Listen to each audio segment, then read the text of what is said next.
Caste division and overthrow, societies, hierarchies, and their devolution.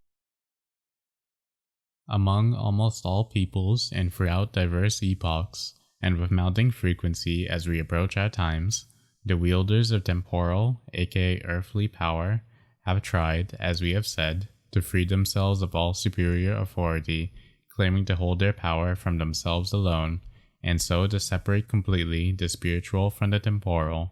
or even to subordinate the first from the second. This is what happened in India itself when the Kshatriyas, the warrior caste, were no longer content to occupy the second rank in the hierarchy of social functions, and revolted against the authority of the Brahmins, the priest caste, and tried to free themselves of all dependence upon them. Here, history offers a striking confirmation of what we said above, that the temporal power brings about its own ruin when it disregards its subordination to the spiritual authority, because, like everything belonging to the world of change, it is not sufficient unto itself, since change is inconceivable and contradictory without reference to an immutable principle. There is then clearly a direct link between the negation of all immutable principles and the negation of spiritual authority, between the reduction of all reality to becoming and the affirmation of the supremacy of the Kshatriyas. The revolt overshot its mark,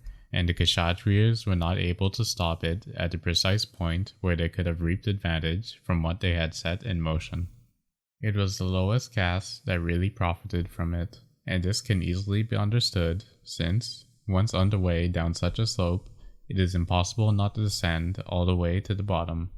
The denial of Atman was not the only one introduced by this deviated Buddhism. There was also the denial of caste distinction, the basis of the traditional social order, and this denial, directed at the outset against the Brahmins, was not long in turning against the Kshatriyas themselves. In such conditions, anyone can consider that he has as much right to power as anyone else, provided that he, in fact, has sufficient force at his disposal to seize it and wield it. And if it is merely a question of material force, is it not obvious that it must be found to the highest degree in those social elements that are both most numerous and, by their function, furthest from any preoccupation touching even indirectly from spirituality? We also find in Europe, beginning with the Middle Ages, an analogue to the revolt of the Kshatriyas, particularly in France, where, from the time of Philip the Fair, royalty worked almost continually at becoming independent of the spiritual authority. It is instructive that Dante attributes his actions to cupidity, which is a vice, not of a Kshatriya, but of a Vaishya. We could say, then, that when they enter a state of revolt, the Kshatriyas degrade themselves. This is why we also see, precisely from the time of Philip the Fair, the kings of France beginning to surround themselves almost continually with the bourgeoisie, especially such kings as Louis XI and Louis XIV, who pushed the work of centralization to the furthest, the bourgeoisie later reaping the benefits of this when it seized power during the Revolution.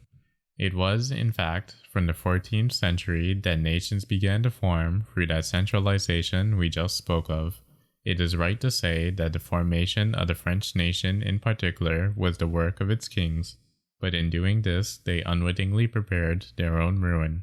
We scarcely need to recall how fiercely nationalist and centralist the revolution was, and also what truly revolutionary use was made throughout the 19th century of the so-called principle of nations. The establishment of nations made possible actual attempts to subjugate the spiritual to the temporal. This subjugation found its most definitive expression in the notion of a national church, one subordinated to the state and confined within its limits. This idea of a national church first appeared in Protestant countries, or, to be more exact, it was perhaps above all to realize this idea that Protestantism was instigated, for it seems clear that Luther was hardly anything more, at least politically, than an instrument of the ambitions of certain German princes. As one sinks deeper into materiality, instability grows and changes take place more rapidly. Thus, the reign of the bourgeoisie will be relatively short-lived in comparison with the regime that preceded it. Furthermore, as usurpation calls forth usurpation, It is now the Shudras who follow the Vaishyas in aspiring for domination, such being precisely the significance of Bolshevism. If the lowest social elements come to power in one way or another, their reign will probably be the briefest of all, and it will mark the last phase of a given historical cycle, since it is not possible to descend any lower, and even if such an event were not to have wider implications, one may suppose that this phase will be at the very least, for the West, the end of the modern period. History clearly shows misunderstanding of this hierarchical order always and everywhere brings about the same consequences: social imbalance, confusion of functions, domination by progressively more inferior elements, and intellectual degradation, forgetfulness of the transcendent principles coming first, followed, as one descent follows another, by the negation of all true knowledge.